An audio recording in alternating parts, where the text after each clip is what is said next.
enfermedades que afectan la piel, ¿no? Estafilocócicas, estreptocócicas.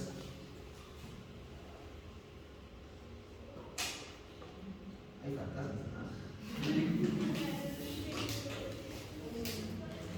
Buenas noches. Pásale.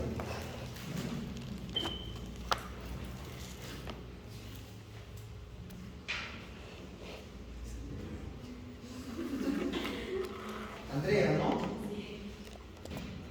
Andrea. ¿Qué se está haciendo Andrea? Que no me va a decir. Ya. La idea era no pensar que todo lo que mirabas era tan simple y que había que recetar por recetar, así no estuvieses tan seguro, y dar esas famosas cremas triples que tienen antiinfecciosos, antimicóticos y antiinflamatorios, ¿no? Esa no es la idea. No estamos estudiando para eso, porque eso lo puede recetar cualquier personal de salud, ¿no? Entonces, ustedes no están para eso, chicos, ¿ya? Entonces, esa era la idea. Y la idea de esto, bueno, ya le vamos a hacer una sugerencia final, ¿no? Son dos temas que vamos a tratar ahora, brucelosis y salmonelosis. ¿Alguien ha leído algo de esto?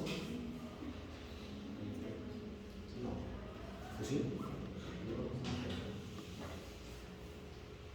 La siguiente, por favor. Entonces, es una infección zoonótica. ¿Qué significa zoonótica? Transmitida por animales. Transmitida por animales. Ya, o sea que está en los animales y se puede transmitir al hombre, ¿no es cierto? ¿Sí? Estoy en una broma, ¿no? Eso es, ¿no?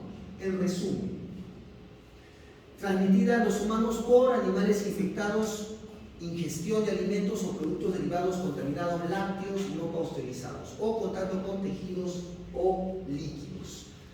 Es una de las zoonosis más comunes en el mundo, es un problema de salud pública, pero es una de las zoonosis más comunes en el mundo en vías de desarrollo, así como es Sudamérica, así como es Centroamérica, sobre todo México, parte del Asia Oriental y parte del África también, ¿no? Los países desarrollados y con la mayoría de los países europeos, por no decir todos, y los países de Norteamérica, excepto México, pues no es tan común, ¿no? La siguiente. Se notifican más o menos 500.000 casos por año, pero hay mucho subregistro, ¿no? O sea, varía bastante de país a país. Se puede dar en todas las edades, en ambos sexos, no hay distinción. ¿Cuándo aumenta? Con el turismo y la migración, que obviamente con la globalización no es solo tecnología, sino también migración, turismo, hay bastante fluidez de tránsito de personas de país a país, de continente a continente. Esto favorece las enfermedades infectocontagiosas, ¿no? Los mecanismos de transmisión son tres: por consumo de alimentos o productos contaminados, por contacto con, sobre todo, animales que tengan esta infección, esta enfermedad, y por inhalación de partículas infectadas, ¿no? Por ejemplo, en personal que trabaja en laboratorio. Por eso, cuando se sospecha de brucelosis, se avisa al laboratorio para que ellos tengan el recaudo correspondiente, las medidas de protección correspondientes. La siguiente. Lo que está en amarillo puede ser lo más importante de esta diapositiva, ¿no? Consumo de productos lácteos no pasteurizados, leche cruda, queso blanco, mantequilla, helado, etcétera, medio de transmisión más común, ¿no? En las ciudades, digamos como Tacna, la mayoría de productos lácteos están pasteurizados, ¿no? Casi no se mira ya brucelosis. En Tacna, en el hospital que yo recuerde, en el hospital UNAME, en los últimos 5 años creo que hemos visto un caso de brucelosis. No complicado, que salió de alta sin problema, ¿no? Pero como ya no es tan común, entonces uno ya no piensa tanto en eso. Entonces la idea es tenerlo siempre dentro de tu posibilidad, ¿no? Sobre todo en casos que no son tan comunes, ¿no? Recuerden siempre que en pediatría lo más frecuente es lo que más van a ver. Lo atípico de lo frecuente en segundo lugar. Y lo infrecuente o lo raro es lo que menos van a ver. O sea, no van a pensar de frente, ¡ay, tengo brucelosis! No, pues si no es lo más frecuente. ¿Ok? Entonces siempre piensen en lo más frecuente. Primero, siempre, en pediatría al menos. Casos raros de transmisión de persona a persona, por transfusiones, trasplantes, por lactancia materna, contacto sexual, transmisión congénita, infecciones nosocomiales, pero es lo menos frecuente. La siguiente. Hay varias especies del género Brucella, sí. La melitensis, que es la más frecuente, que infecta al ser humano, la abortus, la suina, la canis, ahí ven que de acuerdo a la especie es el tipo de animal donde se aloja esta brucela, ¿no? La melitensis en ovejas, cabras, camellos, la abortus en ganado vacuno, la suiza en cerdos y la canis casi se podría decir exclusiva de los perros, ¿no? Como les dije, la mayoría de infecciones por brucela es de la especie de la melitensis. La siguiente.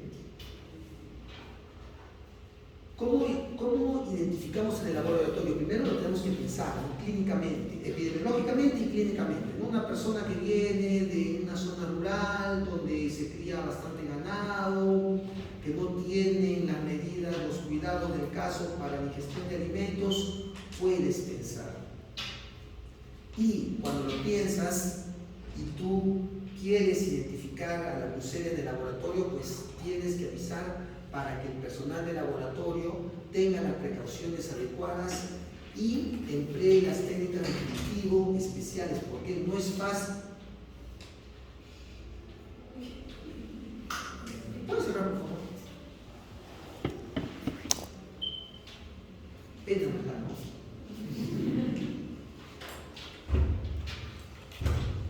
Gracias.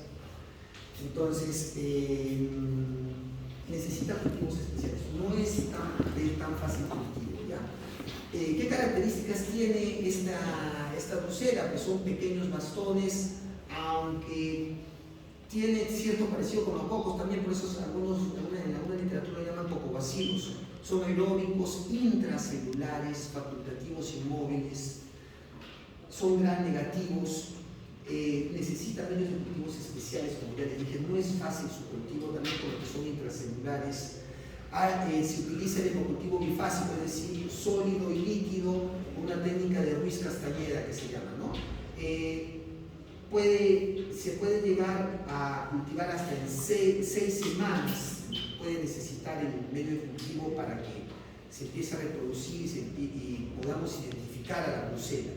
La mayoría son positivos entre 7 y 21 días, pero podemos extenderlos hasta las 4 o 6 semanas. Podemos esperar para que empiece a reproducirse la brucela, ¿no? La siguiente. Pero eso es en sistemas que no son ni semi ni automatizados. En sistemas automatizados se pueden detectar ya desde el tercer día, y en sistemas automatizados en la mayoría de casos se aísla en un promedio a la semana, ya aislamos la brucela, ¿no? No sé si en el hospital UNAM ya haya métodos semi-automatizados o automatizados. Sé que en Salud Calana sí hay. En el hospital yo creo que también debe haber, ¿no?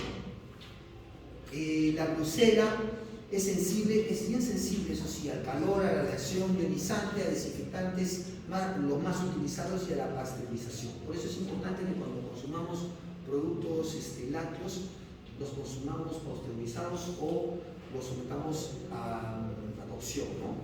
O sea, los hirvamos. La siguiente. ¿Qué manifestaciones clínicas nos puede dar la brucela? Primeramente, ¿cómo es el mecanismo en el cual nos podemos infectar?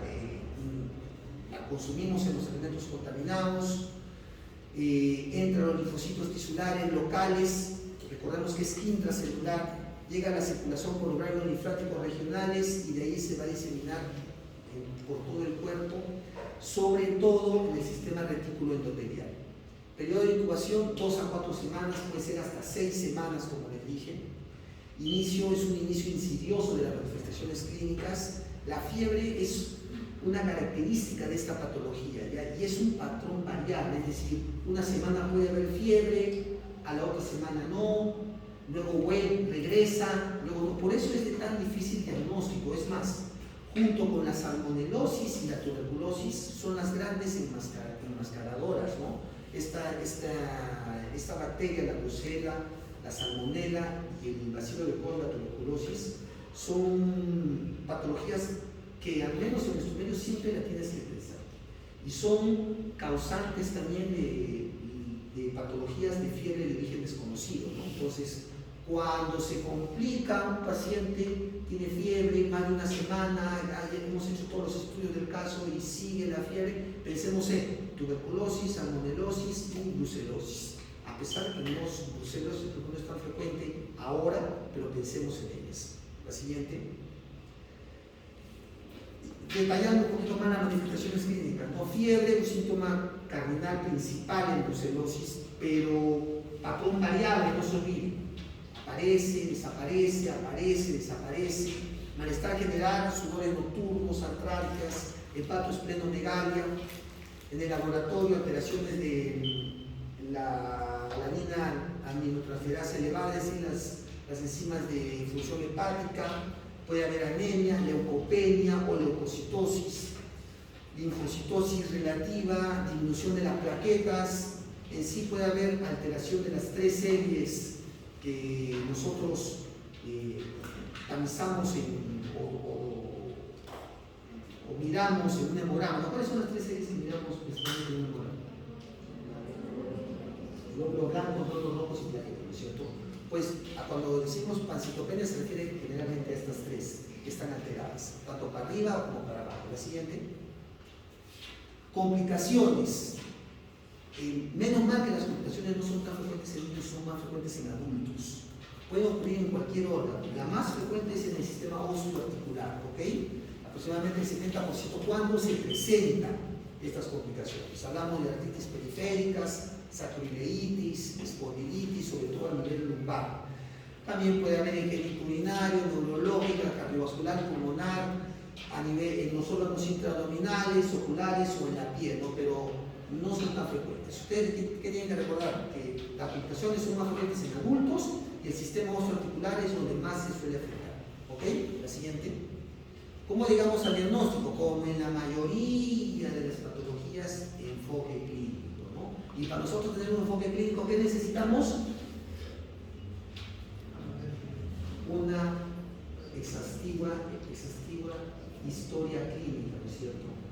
Como siempre le repiten todos los centros y ustedes están aburridos de escuchar eso, ¿no? Pero tienen que saberlo, chicos. Si no saben la historia clínica, no les auguro un objetivo. Si la saben, tienen que saber de memoria, no estar mirando sus apuntes para ver qué cosa es esto, cómo era, qué venía primero. No, tienen que saberlo. ¿Por qué? Porque la mayoría de patologías se sacan con una buena anamnesis y un buen examen físico, ¿ok? Si queremos confirmar nuestro enfoque clínico, podemos tener la ayuda del laboratorio con un diagnóstico bacteriológico, un diagnóstico serológico, ¿no? Bacteriológico, pues cultivo y aislamiento de la brucela. No es fácil, como les dije anteriormente, su cultivo, pero tenemos que indicarlo. Y el diagnóstico serológico, sobre todo, utilizamos una prueba de tamizaje que es la prueba de Rosa de Bengala, ¿no? Que si sale positiva, entonces hay una alta probabilidad que sea brucelosis. Y ahí podemos utilizar pruebas complementarias y esperar el resultado del cultivo, ¿no? La siguiente. El tratamiento, sobre todo, fíjense lo que está en el cuadro rojito. El tratamiento se separa en dos, en menores de 8 años y en mayores de 8 años. En mayores de 8 años hay 3 esquemas, como miran ustedes: doxiciclina, rifampicina, puede ser doxiciclina o streptomicina, doxiciclina o gentamicina. Pero con el que siempre iniciamos generalmente es doxiciclina y rifampicina. ¿Ok? En menores de 8 años quitamos la doxiciclina y la cambiamos por el tribetopinzo, faletoxazol o cotrimoxazol, o lo que ustedes conocen como Bactrim o Bacterol, que es lo mismo, y la rifampicina. ¿Ok? El tratamiento generalmente es 6 semanas, con cualquiera de los esquemas que ustedes están mirando. ¿Ok? El siguiente. Salmonelosis. es otra enfermedad infecto-contagiosa. Y bueno, ese tenor es bien subjetivo, ¿no? O sea, cuando no comemos en un lugar donde guardan las medidas de higiene adecuadas, o nosotros no tenemos las medidas de higiene adecuadas, pues ¿qué es lo que vamos a ingerir? ¿Qué es lo que vamos a comer? Podemos tomarnos una salmonela. Hace poco, no sé si ustedes se habrán enterado, hubo una fiesta en la cual hubo varios niños y personas contagiadas con salmonelosis. No sé si se han enterado. ¿Se han enterado? ¿No? ¿Seguros? Hasta alguien ha hecho TikTok hoy porque un familiar directo se contagió de salmonela. No, mira, no. ¿Qué tienes seguridad? Entonces ya miramos, ¿no? Hay una pelea que su niño, su hijo, padeció esto y lo contó todo en TikTok. O sea, de verdad piensan, ¿no? Y creo que sí, ¿no? Bueno, entonces hay que tener cuidado. Y a pesar que tengas cuidado, de repente pues, la persona que prepara los alimentos pues, no lo tuvo, ¿no? Entonces, tengámoslo en cuenta siempre. Recuerden siempre, las patologías que son las grandes enmascaradoras que se pueden confundir con cualquier otra patología, incluso hasta apendicitis, salmonelosis, brucelosis y tuberculosis. Acuérdense siempre, chicos. La siguiente, por favor. ¿Es una enfermedad infecto-contagiosa? Sí. ¿Puede llegar a producir un mortalidad importante? Puede, si es que no sospechamos de esta patología. Causa una serie de infecciones clínicas en humanos, gastroenteritis, fiebre entérica, que era llamada fiebre tifoidea, bacteremias, infecciones endovasculares, infecciones generalizadas, sepsis, infecciones metastásicas en diferentes partes del cuerpo y estado de portador crónico asintomático, que es los que pueden perpetuar la enfermedad, ¿no? La siguiente. Es una enterobacteria gram negativa, móvil, hay más de 2000 serotipos, solo afecta al ser humano, adquirida por ingestión de alimentos contaminados, por una mala higiene o por una mala disposición de excretas, por ejemplo, que contaminan los alimentos, los suelos.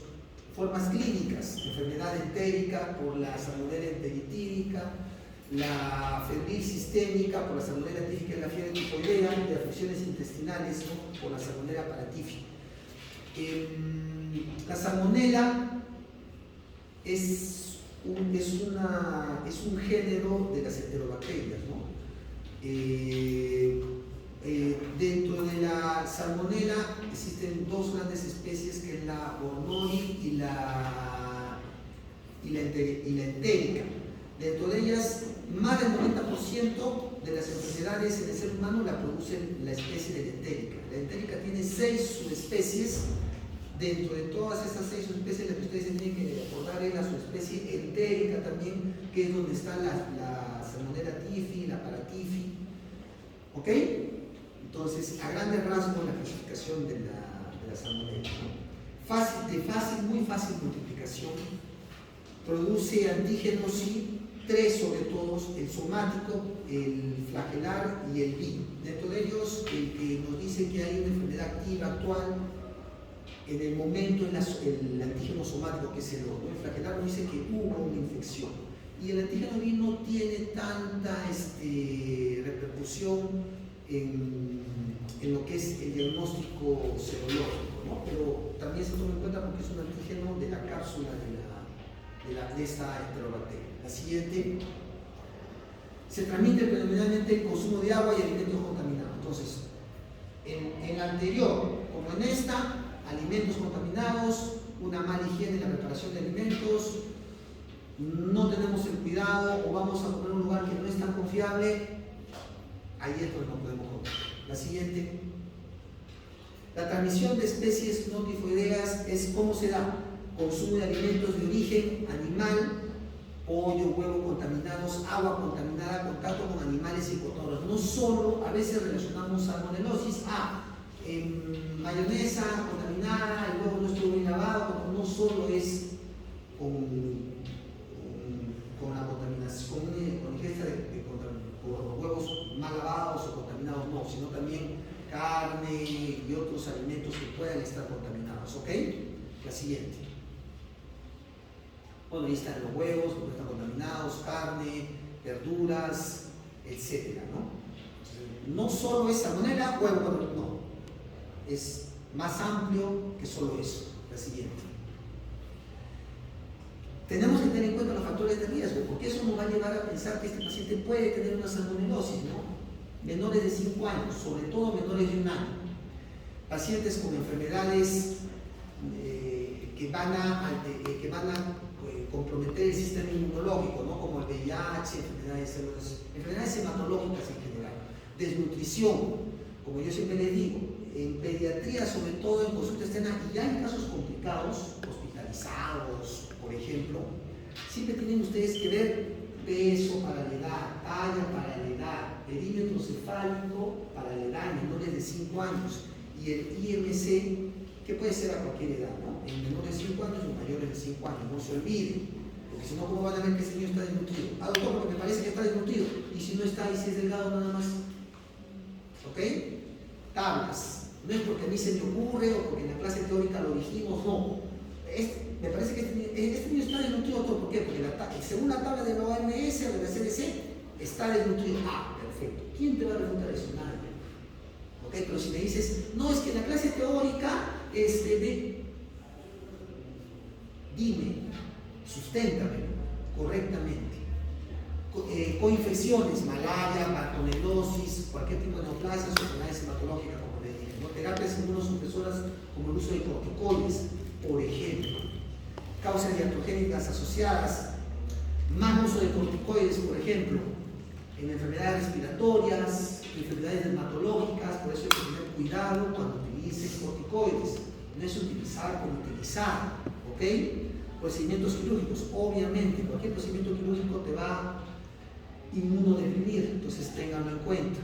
Predisposición genética, hay personas pues, que tienen predisposición genética a adquirir cierto tipo de infecciones, ¿ok? La siguiente. ¿Cómo descubrimos eso? Con una buena análisis, ¿ok? Dentro de la patogenia, lo que debemos tener en cuenta es que la salmonela invade y coloniza diferentes tejidos corporales, disminuye la respuesta inflamatoria, alterando el receptor que reconoce a los patógenos, ¿ya? Entonces, el nivel intestinal, sobre todo, ingresa, ¿por qué? Porque ingresa por la boca, ¿no? Entonces, se localiza a nivel intestinal, se une al epitelio, penetra en la mucosa, se localiza, utiliza las placas de Beyer para diseminarse a través de todo el sistema linfático, llega a la circulación y va a producir la bacteriemia primaria, sobre todo si no sospechamos y no la tratamos a tiempo. La siguiente. Dentro de toda la salmonelosis, una de las enfermedades, las patologías que debemos de tener en cuenta por su impacto en el paciente y en la familia, pues es la fiebre tifoidea. ¿Ok? Son dos obstáculos para que nosotros nos dé fiebre tifoidea. Es la acidez gástrica y la flora intestinal. Se supone que nos ingresa el alimento contaminado, ¿no? ¿Cuál es el primer mecanismo de defensa? Los ácidos gástricos. ¿Ok? Si por algún motivo, qué sé yo, de repente es un niño que está utilizando algún inhibidor de la bomba de protones por algún motivo, por ejemplo, ¿no? Entonces tiene su acidez gástrica disminuida.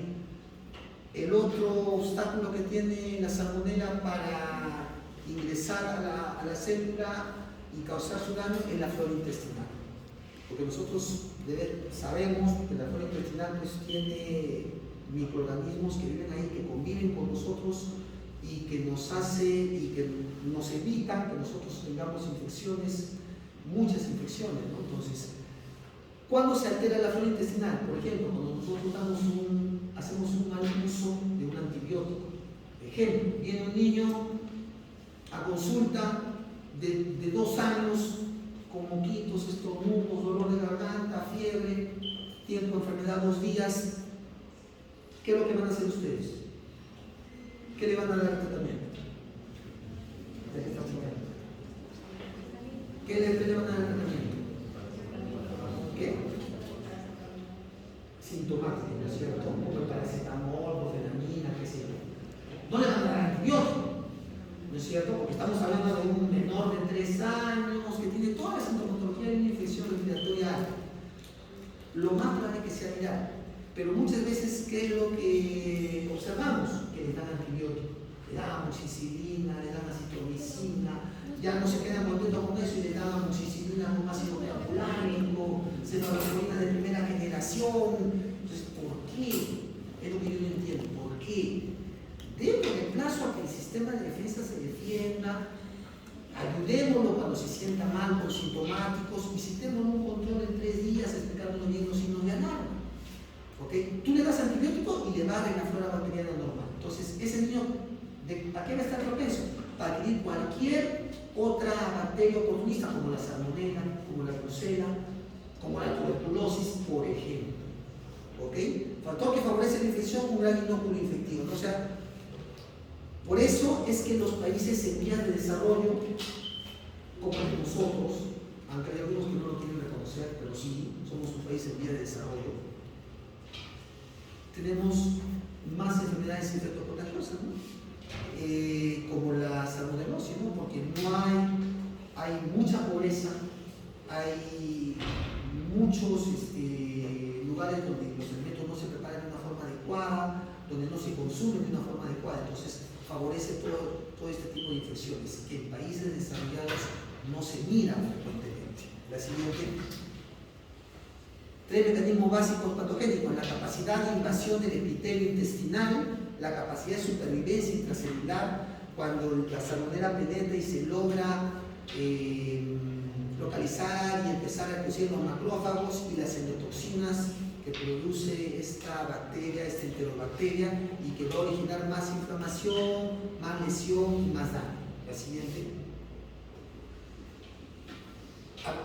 Básicamente tenemos la etapa inflamatoria en la fiebre tifoidea, que es, al inicio se puede confundir con cualquier enfermedad diarreica aguda, porque la mamá puede acudir a la consulta diciendo que hay una diarrea secretoria, o sea, abundante, líquida, no hay sangre, un malestar general, puede haber un poco de febrículo, un poco de hiporexia y nada más.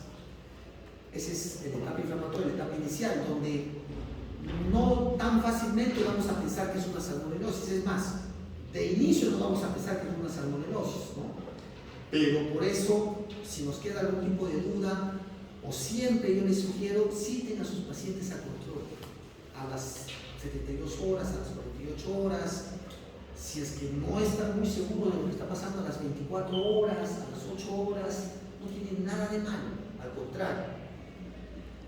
La etapa invasiva, ya cuando la bacteria ya se localizó, empezó a hacer su daño, atraviesa la mucosa, se aloja en los vasos linfáticos, en las placas de Peyerl, invade el sistema linfático, el torrente sanguíneo, alcanza el hígado y ya empieza a haber una bacteriemia generalizada y los síntomas pues se hacen moderados a severos, sobre todo obviamente la fiebre, es una fiebre tifoidea sin fiebre, no es una fiebre tifoidea, ¿no es cierto? Es una fiebre alta, mayor de 39 grados, de difícil tratamiento, no con los antipiréticos más usados. ¿Cuál es el antipirético más usado en pediatría? ¿Qué? ¿Reprimán? No, ¿qué es reprimán? ¿Qué es el reprimán? Paracetamol. Hablemos de nombres genéricos, ¿no? Ustedes acostumbran a hablar con nombres genéricos, no con nombres comerciales. Es el paracetamol, chicos, ¿ya? ¿Cuál es la dosis de paracetamol? 10 a 15. 10 a 15 miligramos por día. ¿Ah? ¿Por dosis? ¿Seguros? Sí. ¿Por qué dudas? Por dosis, está bien. Y el otro antipirético usado es el ibuprofeno. ¿Cuál es la dosis de ibuprofeno? 5 a 10. 5 a 10, ¿qué cosa? Kilogramos por dosis, ¿no es cierto? Y el metamizol, más conocido como reprimán o artalgina, 15 a 25, ¿no? En casos severos 30 miligramos, ¿no? Por kilogramo por dosis, ¿ok? Entonces, ustedes ya Pero tengan en cuenta una cosa, que si bien es cierto el paracetamol es el más utilizado, el más inocuo, también puede producir hepatotoxicidad. No pasemos los 2 gramos por día. Esperemos que haga su efecto en 30, 60 minutos, se puede dar cada 4, cada 6 horas. Y si, por ejemplo, viene un paciente con una fiebre, digamos que es una fiebre tifoidea, le das paracetamol, no baja, ¿qué haces?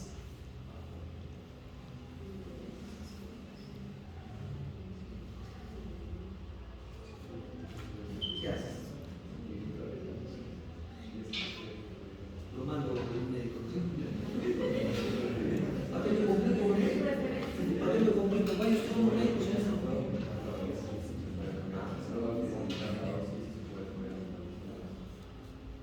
¿Qué opinan? Yo les sugiero que ya no aumenten la dosis, porque si no dio resultado la primera dosis del medicamento que utilizaste, digamos paracetamol, lo más probable es que la segunda dosis, así aumente la dosis y te tires al máximo, tampoco va a dar resultado. Cambia. Utiliza ibuprofeno o utiliza metamizol, lo que tú quieras. Siempre tengan en cuenta un poquito el cuidado con el metamizol, que puede producir problemas de aplasia medular o de hipotensión.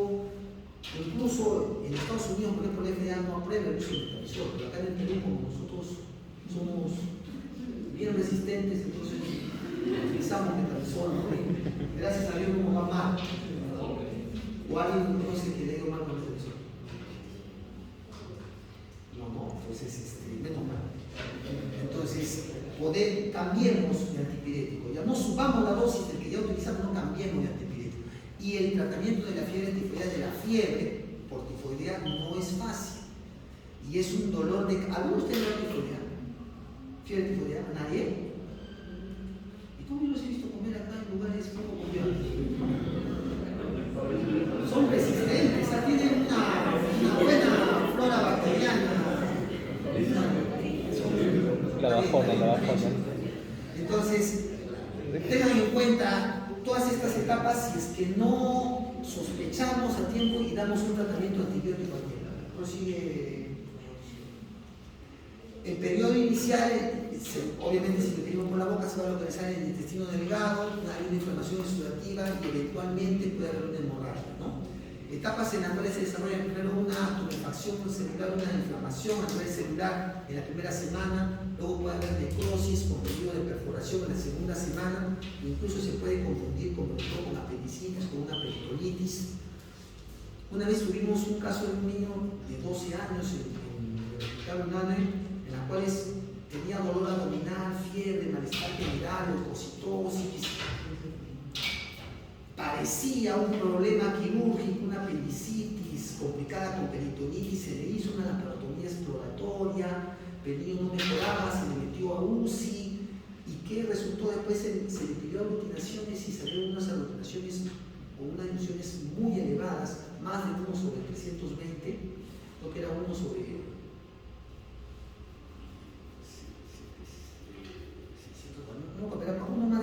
eran unas aglutinaciones bien significativas.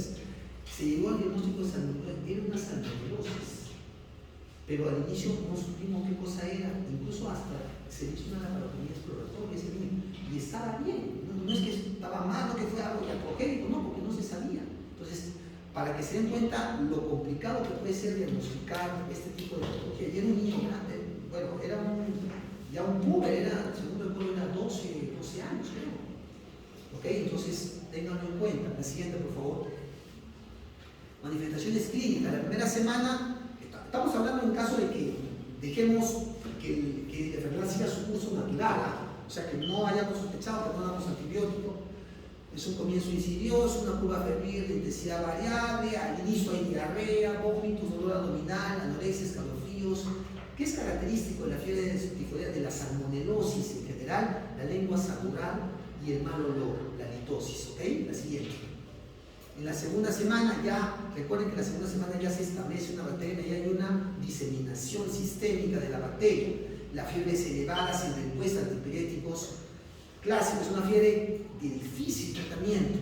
Cefalea continua, es una cefalea intensa, que causa mucha irritabilidad, mucho malestar. Puede haber tos, se alterna diarrea con constipación. Es clásico también que la mamá venga y diga, doctor, hace una semana estaba con diarrea, pero ahora está estreñido.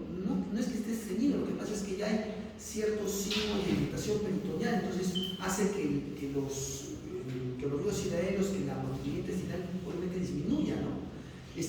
Se llega a alterar el estado de conciencia, compromiso medular, como hay una alteración multisistémica de muchos órganos, también se alteran, como ya dijimos, la producción de plaquetas, y obviamente hay epistaxis, porque recuerden ustedes que las fosas nasales son muy vascularizadas. Entonces uno de los primeros lugares donde va a sangrar en la nariz, las fosas nasales. Examen físico, lengua salmural, halitosis. Yo nunca he visto una rosciola tierna, pero es unas lesiones tipo eritematosas, en tórax. Es que tienes que agarrarlo justo en la segunda semana, es bien difícil. Yo porque nunca he visto, solo el libro. Bradicardia, disociación, o sea, es característico. Cuando hay fiebre, ¿qué cosa hay? Bradicardia, taquicardia. Entonces acá hay bradicardia. Entonces, cuando... ¿qué pasa? No. Entonces, tú agarras, miras un niño con fiebre, en lugar de que encontremos taquicardia, hay bradicardia. Esa disociación debe hacer pensar que puede ser una salmonelosis. Ese es el signo de Fayette. En el abdomen puede haber borborismos, a la palpación, alteración de estado de conciencia, una postración o nubilación, delirio. ¿Cómo es la alteración? Una escala del lado alterada, ¿no? En etapa de necrosis hay riesgo de perforación intestinal. Puede haber perforación intestinal, peritonitis localizada, generalizada. Puede estar en riesgo la vida del paciente por la siguiente. La tercera semana hay una prolongación del estado febril, clínica multisistémica, muchos sistemas afectados, mayor compromiso del estado general y estado de conciencia, ¿no? ¿Y ese niño, cuántos años le echan ese niñito? 3 añitos por ahí, ¿no? Entre 2 y 3, por ahí, ¿no? Un niño de 2 a 3 años va a estar así sentadito, o va a estar, ¿cómo estaría un niño de 2 a 3 años normal? Corriendo, que sube, pregunta, agarra, mamá, dame esto, chocolate. Entonces, ese es un niño que luce tóxico, ¿no? O sea, luce enfermo, de verdad. Recuerden ustedes que cuando les llegue, sobre todo un paciente a emergencia, digamos que este paciente que está llegando a emergencia viene de la sierra, de la parte, una parte lejana de Calma, digamos, ¿no? Y no hay centro de salud, vino a la tercera semana y vino a emergencia del Hospital Unánime o del Hospital de Salud Calama o cualquier 1-4 que atiende emergencia en 24 horas. Entonces, cuando te llega un paciente de emergencia, ¿tú qué es lo primero que miras? Ya, ok, signos vitales, está bien. Pero para que de una forma rápida te des cuenta que este paciente está mal, ¿este paciente está crítico o no está crítico? Las fascias. Fascias. Su aspecto, número 1. Número 2.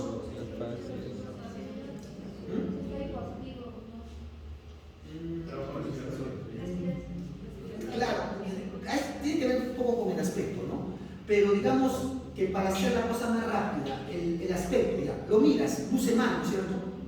Un niño de 2 a 3 años no puede estar siempre tan quietos. Luce mal ese niño, ya. Aspecto, mal. Luego, ¿qué más? Patrón respiratorio, ¿no es cierto? Entonces, ¿cómo está respirando este niño? ¿Está respirando agitado, irregular, regular? ¿Cómo está respirando? ¿Está alterado o no está alterado el patrón respiratorio? Mira, ni siquiera le he contado la frecuencia respiratoria, solo, por ejemplo, ahorita los miro a todos y todos están con un patrón respiratorio aceptable, ¿no? O sea, no hay nadie que esté mal, ¿no? Entonces, los que están durmiendo también están bien, o sea, porque están respirando tranquilos. Entonces, los que están despiertos también. Entonces, pero todos estamos con un patrón respiratorio adecuado. Y el otro aspecto que debemos tener en cuenta, ¿cuál es? Hemodinámico. ¿Cómo mira rápidamente el aspecto hemodinámico de una persona? Coloración. Mirando así rápido, sin Coloración. La coloración. color de piel, ¿cierto? Pum, color de piel, ¿qué más? Temperatura distal de miembros. Lo tocas, ¿está frío o no está frío? Lo otro, llenado papilar. 2 segundos. En pediatría, 3 segundos en neonatos. ¿Ok? En adultos, según no recuerdo, también es 2 segundos, ¿no? Bueno, entonces, rápido. Tú lo miraste, luce mal, patrón respiratorio, lo tocas, piel, llenado. ¿Cuánto tiempo me demoraba haciendo eso? Ni 20 segundos. Ni 20 segundos. ¿Eso cómo se llama? Triángulo de evaluación pediátrica. Se llama triángulo de evaluación pediátrica, pero yo creo que se puede utilizar en cualquier grupo etario. ¿Ok? Entonces, siempre que llegue un paciente de emergencia, ustedes miren, aspecto, patrón respiratorio, circulación. Y con eso, con eso no van a tener el diagnóstico ni nada. Lo único que van a saber es, ¿este paciente está crítico o no está crítico? No está crítico, lo puedo tratar acá. Está crítico, depende de dónde esté. Pues si estoy en 1-4, lo mando al hospital. Si estoy en el hospital, lo mando a traumachoc. Entonces, para eso te sirve el triángulo de evaluación inicial, ¿ya? ¿Ok? La siguiente. Entonces, ese niño no luce bien, ¿no es cierto? No luce bien para nada. ¿Qué pasó?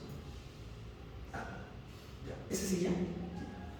Entonces, complicaciones. Si seguimos, por ejemplo, en este niño que estuvo en la Sierra Alta de Tacna, no había centro de salud, llegó a la 3ª semana con fiebre por 3 semanas o más, es un niño complicado. ¿Qué complicaciones puede haber? Sangrado digestivo, perforación intestinal, encefalopatías, alteraciones del hígado, cualquier tipo de hepatopatía, alteraciones del sistema nervioso central, incluso hasta una meningitis por salmonela, alteraciones renales, musculoesqueléticas. Siempre tengan en cuenta los trastornos hematológicos que pueden haber, pero estamos mencionando al inicio, ¿cierto? Las 3 series pueden estar alteradas: leucocitos, glóbulos rojos y plaquetas. ¿Ok? La siguiente. Las recaídas son un 10%, después de 2 a 3 semanas de resolución de la fiebre pueden aparecer, podría aparecer, pero la sintomatología generalmente es leve, ¿no? Si es que hubo un correcto tratamiento o de repente no fue una cantidad considerable de bacterias que estaban al cuerpo y le dio una salmonelosis, una fiebre tifoidea o una gastroenterocolitis por salmonela, pero leve, y el sistema inmunológico de ese paciente era muy competente, entonces puede pasar. 1 a 4% quedan como portadores crónicos, y el portador crónico pues es el reservorio de esta bacteria, ¿no? Como para, digamos, perpetuar la enfermedad, ¿no? Es un deseo. Ya, la siguiente. Las salmonelas enteritídicas, que son las motíficas, su incubación es de 7 a 14 días, también por alimentos contaminados, que van a dar diarreas inflamatorias por la producción de endotoxinas. Se localiza inicialmente en el intestino delgado, pero donde se van a llegar a localizar su casa, por así decirlo, pues es el intestino grueso, ¿ya? Pocas veces se ha visto que producen bacteriemias, ¿ya? Pero sí pueden producir fiebre, diarreas, agudas inflamatorias, con moco, con sangre. Pueden llegar a producir también a que el paciente sea un portador crónico si no es correctamente tratado. El diagnóstico clínico, una buena historia clínica, y el tratamiento en estos casos sí antibiótico. ¿Ok? La siguiente. La salmonella paratifi, que también puede producir una salmonelosis llamada también fiebre entérica, o sea, digamos, parecida a la fiebre tifoidea producida por la salmonella tifi, periodo de incubación de 3 a 4 días. Son cuadros clínicos similares, como les dije, a la fiebre tifoidea. El tratamiento, como en todas las enfermedades que producen diarreas o que pueden alterar el sistema gastrointestinal, dieta, pero una dieta lo más normal posible. O sea, ya ninguna guía de enfermedad diarreica aguda te va a decir dale solo sopita, blanquita, lo que llamaban antiguamente, ¿no? Pollito cocido, papito, o sea, hay que tratar de darle al niño una comida lo más normal posible, pero tampoco cuando le vas a dar algo, como el doctor dijo normal y dice que la vida es normal, pues le doy su ceviche, le doy su picante, le doy no, pues, o sea, una comida lo más normal posible, pero que sea de fácil digestión, ¿se entiende, no es cierto? O sea, ya no se sugiere, haga dieta, mamá, sí, no, eso ya no. ¿Por qué? Porque además de que puedes producir, que la enfermedad te va a producir una deshidratación, tú puedes producir una desnutrición aguda. Entonces, es lo que tratamos de evitar. ¿Ok?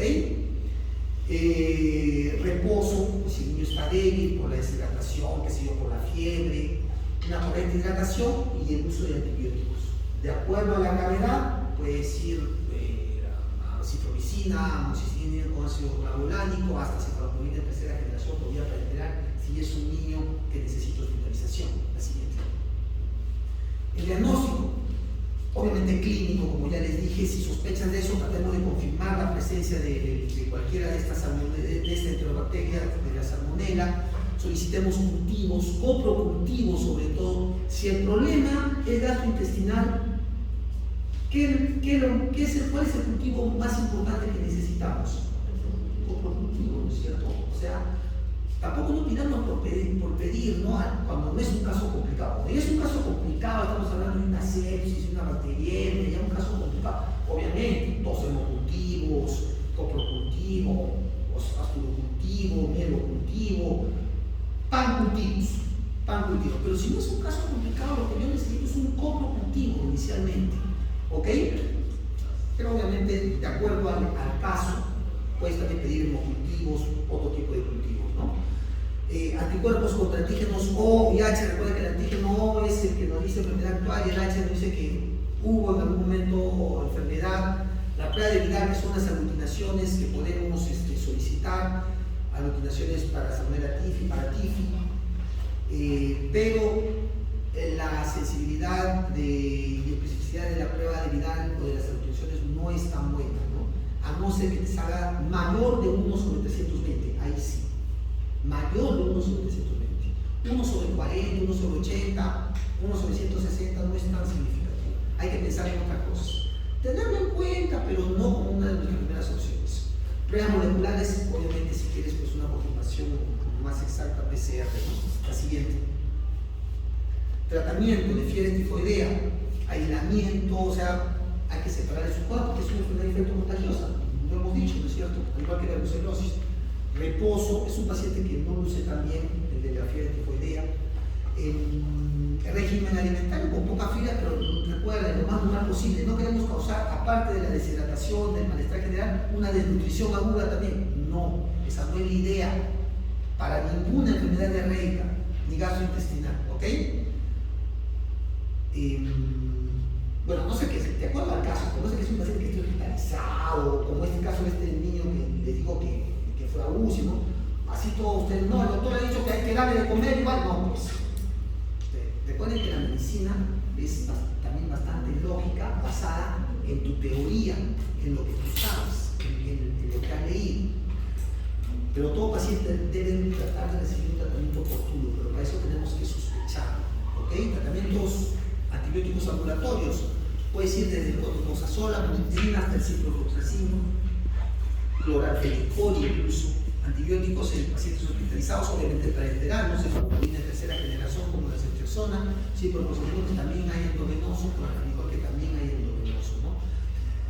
De acuerdo a cada caso, puede decir 7 días, 10 días, 14 días, difícilmente se pasan de los 14 días los tratamientos antibióticos, ¿ya?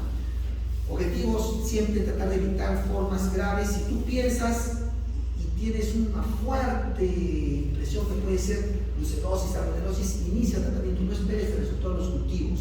¿Qué vas a evitar? Formas graves.